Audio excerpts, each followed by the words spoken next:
Good morning students. इस video lecture में मैं आपको जो है बताने जा रहा हूँ प्रिम्स एल्गोरिथम।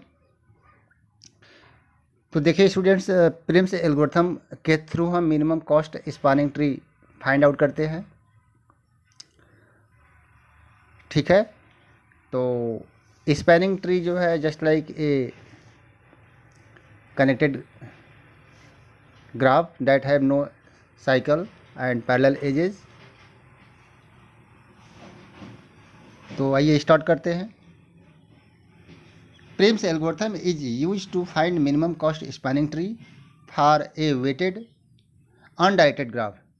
तो प्रिम्स एल्गोरिथम के थ्रू स्टूडेंट हम जो है minimum cost spanning tree find out करते हैं जब हमारा ग्राफ जो है वेटेड फॉर्म में होगा और अनडायरेक्टेड होगा। जैसे देखिए दो ग्राफ यहाँ पर दिया गया है, एक है अनडायरेक्टेड ग्राफ और दूसरा है डायरेक्टेड ग्राफ। तो अनडायरेक्टेड ग्राफ में देखिए यहाँ पर वर्टिसेस के बीच में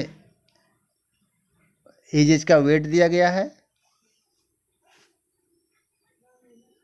और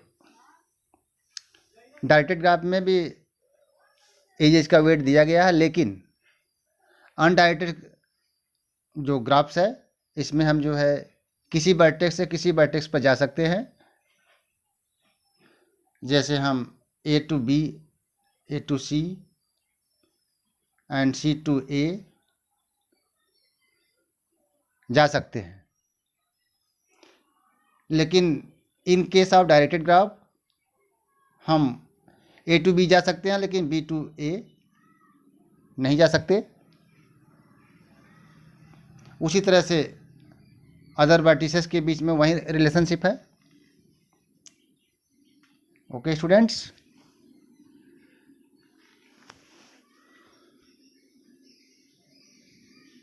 तो अनडायरेक्टेड हमारा जो ग्राफ्स है उसमें जो सर्कल है उस पर, तो चलिए जो है एल्गोरिथम को हम डिस्कस करते हैं। तो एक जो है अनडायरेक्टेड वेटेड ग्राफ का एग्जांपल देखिए यहाँ पर हमने लिया है। इसमें एजेस का वेट दिया गया है। ठीक है, तो प्रिम्स एल्गोरिथम का फर्स्ट पॉइंट कहता है कि सबसे पहले हम जो है साइकिल को रिमूव करते हैं। कोई वर्टेक्स पर कोई साइकिल है तो उसको हम रिमूव करते हैं। तो जैसे देखिए साइकिल क्या होता है, वह एज जिसका स्टार्टिंग एंड एंडिंग एक ही वर्टेक्स होता है उसे हम साइकिल कहते हैं। जैसे देखिए ए पर साइकिल बना हुआ है, तो सबसे फर्स्ट पॉइंट पे हम क्या करेंगे, इस साइकिल को रिमूव करेंगे। तो देखिए यहाँ पर वर्टेक्स ए एंड वर्टेक्स ई पर साइकिल्स है। तो प्रिम्स एल्गोरिथम अप्लाई करने के लिए सबसे पहले जो है हम साइकिल को ग्राफ से रिमूव करते हैं, फर्स्ट पॉइंट। अब सेकंड पॉइंट पर आते हैं, सेकंड स्टेप पर, remove all parallel edges between two vertices.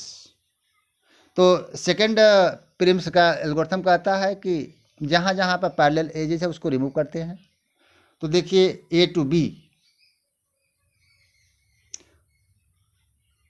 जिन दो एजेस का जो है starting and ending point same vertex होता है उसे हम कहते हैं पैरेलल एजेज। और पैरेलल एजेज में उस एज को रिमूव करेंगे जिसका कॉस्टिंग ज़्यादा होता है। जैसे देखिए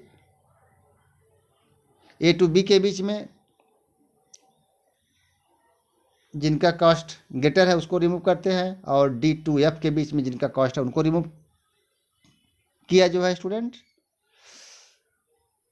सेकेंड स्टेप हो गया प्रिम्स का, choose any arbitrary vertex as root vertex. तो प्रिम्स का थर्ड स्टेप कहता है कि कोई भी वर्टेक्स को हम एज ए स्टार्टिंग में आर्बिट्री वर्टेक्स सेलेक्ट करते हैं। लेकिन देखिए यहाँ पर ए से पहले एक एरो बना हुआ है।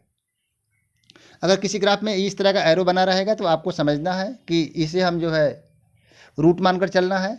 ओके स्टूडेंट, तो हम ए को यहाँ पर इस प्रॉब्लम में रूट मान करके, स्टार्टिंग वर्टेक्स मान करके प्रॉब्लम को सॉल्व करेंगे। ठीक है।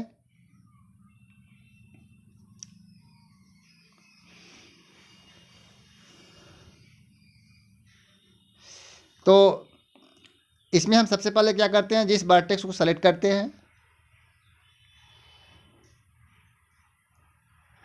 और तो जहाँ से हम स्टार्ट करते हैं स्टूडेंट, उसके जो है हम ऑल आउटगोइंग वर्टेक्स को चेक करते हैं कि किनका कास्ट मिनिमम है। ओके स्टूडेंट्स, तो ए से आउटगोइंग वर्टेक्स को हम टेस्ट कर रहे हैं। तो A B and A C are two outgoing vertex that started from vertex A. तो इसमें minimum cost A to B का है, इसलिए इसको हम क्या करेंगे, सेलेक्ट करेंगे इस एज को, और इसको हम जो है रेड कलर से यहाँ पर रिप्रेजेंट कर रहे हैं ग्राफ में। ओके, अब इसके बाद स्टेप 4 को हम अगेन रिपीट करेंगे। ओके, अब हमारा जो है 2 वर्टेक्स हो गया ए एंड बी, और अब हम ए एंड बी से आउटगोइंग वर्टेक्स को चेक करेंगे। तो देखिए बी से आउटगोइंग वर्टेक्स है B to D, B to E, and A से आउटगोइंग वर्टेक्स है ए टू सी। तो इन सब का हम कॉस्ट चेक करेंगे कि ऑल बट आउटगोइंग वर्टिसेस जो भी है बी से एंड ए से, इनके जो भी कॉस्ट है उनमें मिनिमम कॉस्ट किसका है। तो देखिए B to D, B to E का कास्ट देखिए 6 है, 5 है एंड 15 है। ए टू सी का 15 है। तो इसमें मिनिमम वेट है बी टू ई का, तो इसको हम क्या करेंगे, as a minimum cost spanning tree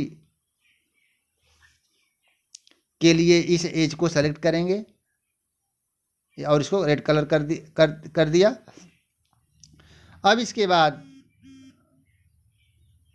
आगे चलते हैं। अब देखिए हमारा जो है, अब जो है आउटगोइंग वर्टिसेस हुआ बी से जो है बी, ई एंड ए, इन सब में हम जो है उस एज को सेलेक्ट करेंगे। देखिए इसका हम यहाँ पर वेटेड को राइट कर ले रहे हैं। ए से आउटगोइंग वर्टेक्स का वेट है 15 और बी से है आउटगोइंग वर्टेक्स का वेट 6 और ई से है एक वेट है 7, दूसरा 3 है और तीसरा 8 है। तो इसमें स्टूडेंट मिनिमम जो है वेटेड एज है जो है 3, जो ई के थ्रू जो है डी से कनेक्ट है। तो इस एज को हम मिनिमम कॉस्ट स्पैनिंग ट्री के लिए सेलेक्ट किया और इसको रेड कर दिया। अब इसके बाद रिमेन्स जो हमारे वर्टिसेस हैं एफ एंड सी, हम उस एज को सेलेक्ट करेंगे जिससे हमारा जो है साइकिल नहीं बनना चाहिए ग्राफ में, ये भी ध्यान देना है। तो अब देखिए स्टूडेंट एफ से आउटगोइंग वर्टेक्स है एक 10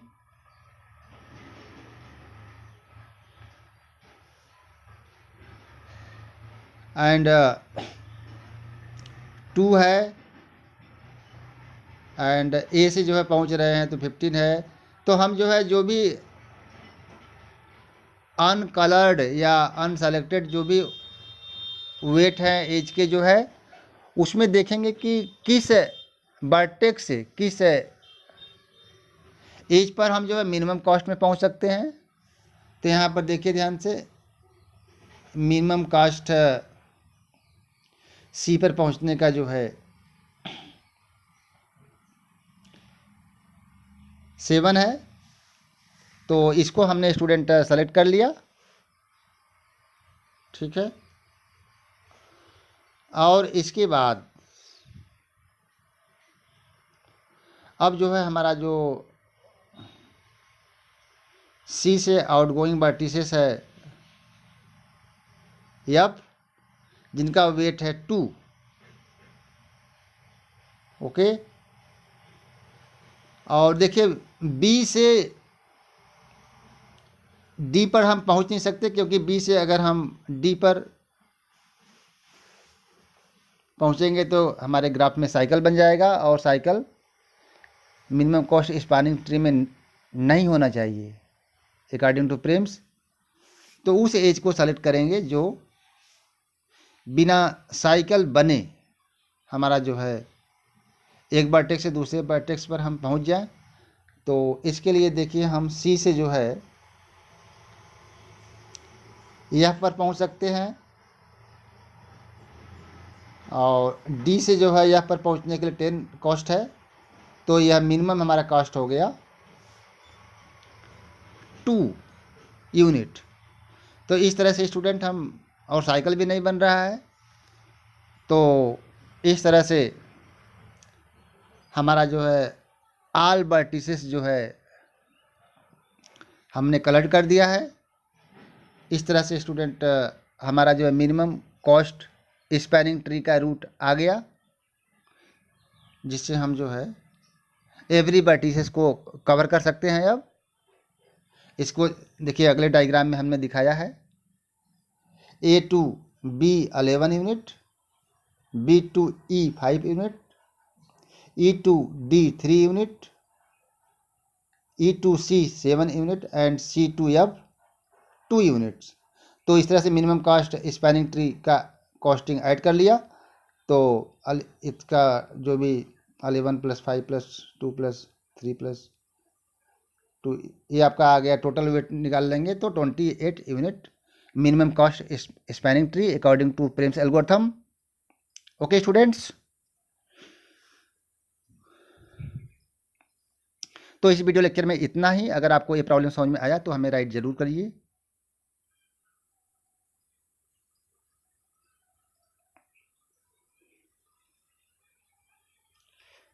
ओके स्टूडेंट्स, कैसा लगा, प्रॉब्लम समझ में आया कि नहीं आया?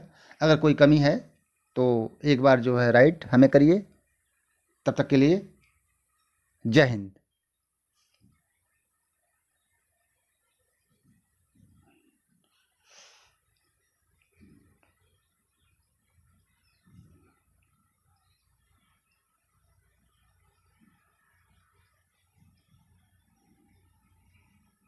ओके स्टूडेंट्स, पढ़ाई करिए ध्यान से।